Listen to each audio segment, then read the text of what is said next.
Dos Salmos, e agora o capítulo 2, nós leremos capítulo 2 de Salmos, e eu peço para você acompanhar a leitura que eu farei em voz alta deste Salmo, Salmo de número 2.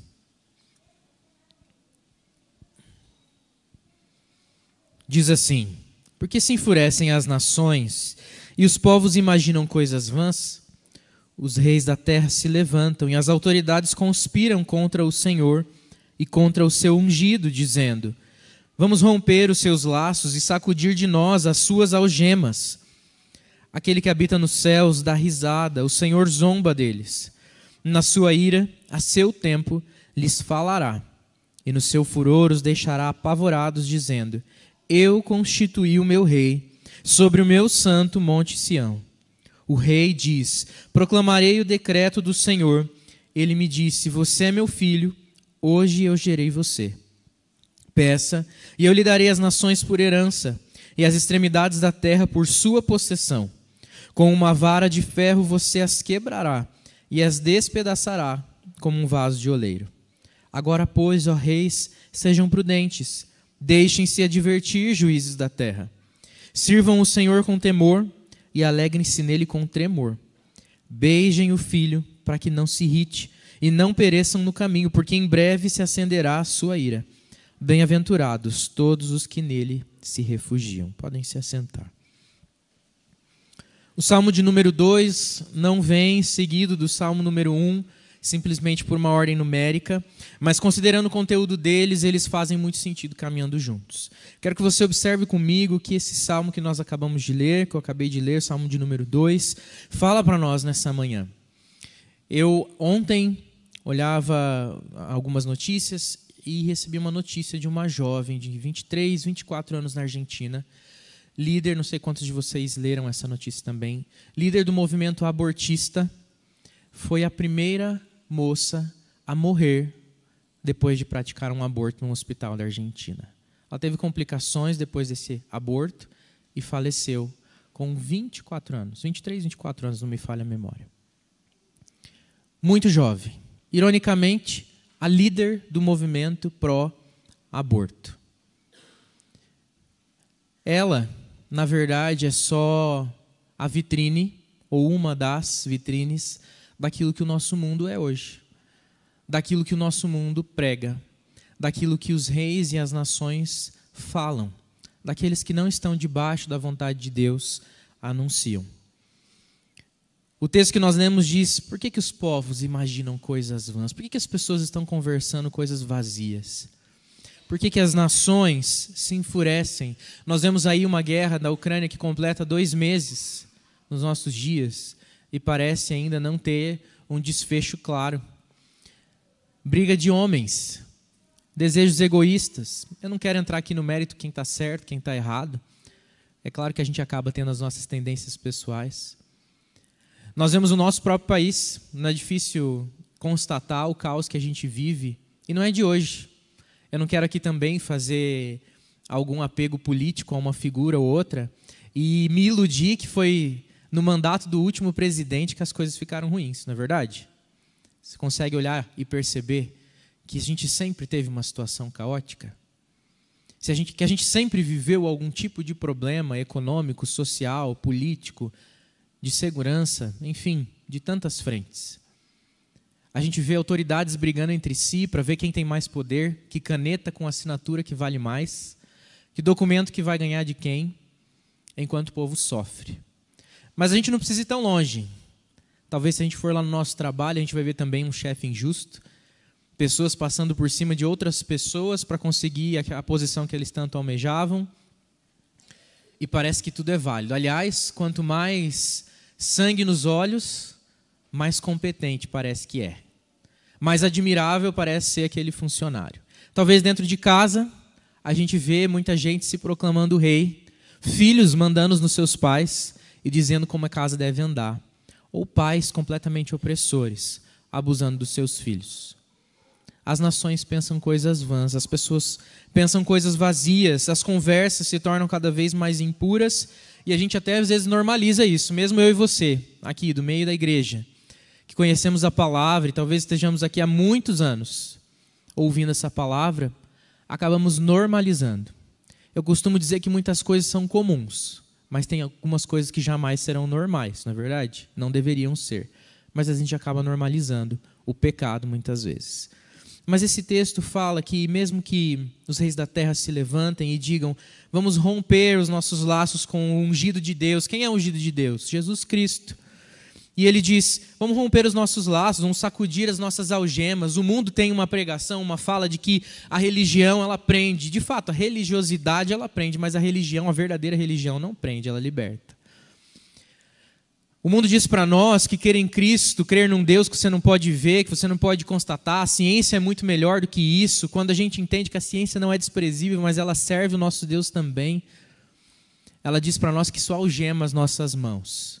Que prisão que você vive, você vai na igreja, você fica lendo a Bíblia. Enquanto as pessoas vivem essa hipocrisia de dizer que têm a sua liberdade, mas ficam sujeitas à morte na sua liberdade. Ficam à mercê das suas crenças fracas que levam elas à perdição. Mas o texto diz para nós que o Senhor não se abala com isso. E nós, como seus filhos, não deveríamos nos abalar também. Porque o Senhor nos dá uma segurança. Nós não estamos nesse mar agitado à deriva, nós temos uma âncora que nos segura. E o nosso barco é firme, é bom. É uma arca que dura num dilúvio. Nós estamos bem protegidos e bem seguros, bem salvos, porque o Senhor levantou o seu rei. O Senhor tem o seu governante estabelecido e ele não vence no seu mandato de 4 em 4 anos, ou seja, quanto tempo for. Ele não depende da popularidade de ninguém para manter-se governante. Ele não está baseado no poder que ele desenvolveu com uma carreira política que ele galgou, porque ele era filho de um político famoso e carrega um sobrenome importante, ou porque ele tem muitas riquezas e tem grande influência e por isso ele pode governar, mas porque ele é Deus, ele estabelece o seu rei. E o rei que Deus estabelece na terra é o seu Filho, Jesus Cristo. Eu quero lembrar você que mesmo diante do cenário do caos, mesmo diante de tantas coisas difíceis e ruins que a gente constantemente vê no noticiário, e ainda que a nossa circunstância mais próxima aqui possa se abalar na nossa família, no nosso trabalho, ainda que a gente possa sofrer algumas coisas, nós temos um rei proclamado, cujo reinado não se desfaz, cujo poder não diminui, e a palavra de ordem sempre é obedecida. É Cristo Jesus.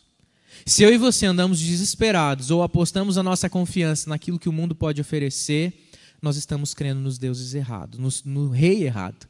Estamos apoiados nos governos errados. E a gente só precisa de um rei, que é Jesus Cristo. Essa parece uma mensagem extremamente simples, mas é uma lembrança que a gente precisa fazer constantemente, porque a gente tende a olhar para essas circunstâncias ao nosso redor e ficar com medo.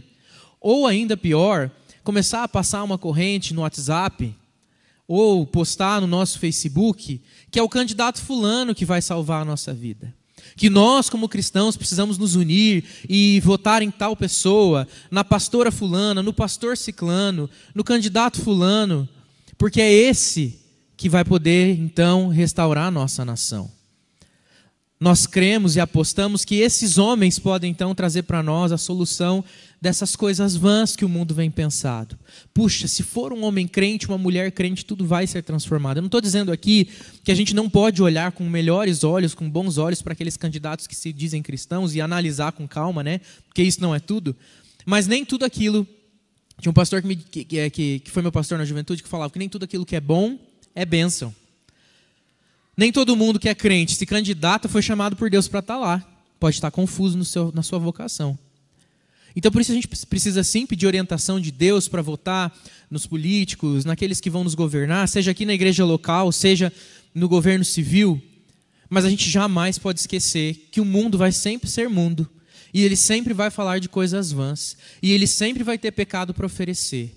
Mas Deus sempre será Deus, muito maior do que o mundo. E o seu poder continua sendo irrevogável. E é nessa verdade que a gente deve firmar o nosso coração todos os dias. A gente deve acordar todos os dias e lembrar: eu despertei porque o Senhor me despertou. Eu tenho vida porque o Senhor me deu vida. e eu posso sair por aí tranquilo, fazendo a minha parte, tomando os meus cuidados, sendo prudente, sendo bom cidadão, mas confiante de que eu tenho um rei que não perece. É Jesus Cristo. É Ele quem governa a minha vida. E não governa só a minha vida no poder civil, não é porque Ele vai nos redimir de um governo tirano, mas porque Ele redime a nossa vida por completo, e isso é ainda mais importante. Porque mais do que levantar um país diferenciado, Deus levanta uma nação aqui, na sua igreja. Nós somos a nação de Deus. Nós não seremos a nação de Deus, nós já somos a nação de Deus. Mesmo quando o Brasil estiver entregue na mão dos ímpios, nós já somos a nação de Deus dentro do nosso país. O seu reinado já está estabelecido em Cristo Jesus. E nós somos chamados a servir nesse reino, a sermos embaixadores. É isso que a palavra fala, que nós somos embaixadores desse reino. E aí eu peço para você voltar os olhos ao Salmo 1, que nós lemos no início do nosso período de devocional, que nos dá um modelo de alguém bem-aventurado, como eu disse no começo do culto. Mas talvez ao olhar para esse texto você possa falar, esse aqui serei eu. Esse aqui é o modelo. Eu digo que é um modelo porque na verdade ele fala de Cristo. Ele está aqui, primeiro ele descreve o ungido. Ele inicia o livro dos Salmos descrevendo o ungido de Deus. Aquele que é o rei sobre todos. Aquele que verdadeiramente tem prazer na lei do Senhor. Aquele que jamais se assentou na roda dos escarnecedores. Aquele que jamais pecou. O rei perfeito que governa sobre nós. E ele nos convida a seguir o seu modelo. O modelo de Cristo Jesus. É esse modelo que nós devemos olhar. É nesse Deus que nós devemos nos apoiar. E é nesse governo que nós devemos confiar. A sua lei também não passa. Decretos saem todas as horas. As coisas são mudadas de tempo em tempo. Até absolvições podem ser feitas por homens numa única assinatura. Mas a lei do Senhor é a mesma. Sempre. Sempre será. Sempre foi. Porque o Deus, nosso Deus, não muda. E é por isso que nós podemos confiar nele. E é por isso que nós podemos nos apoiar nele, porque ele é um Deus imutável, poderoso, contínuo. Não oscila no seu humor, não oscila na sua vontade, mas é um Deus perfeito. A mensagem dessa manhã, simples, direta, nos convida a confiarmos no nosso Deus, em todo o tempo e em todas as coisas. Levantarmos ele como rei das nossas vidas.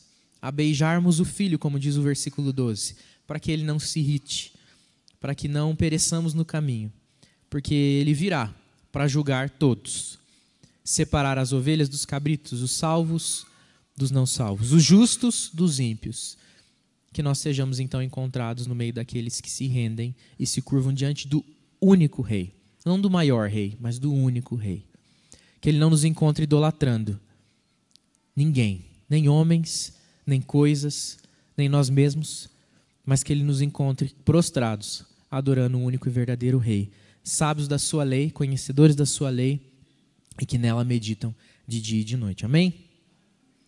Quero ainda, dentro desse tempo nosso,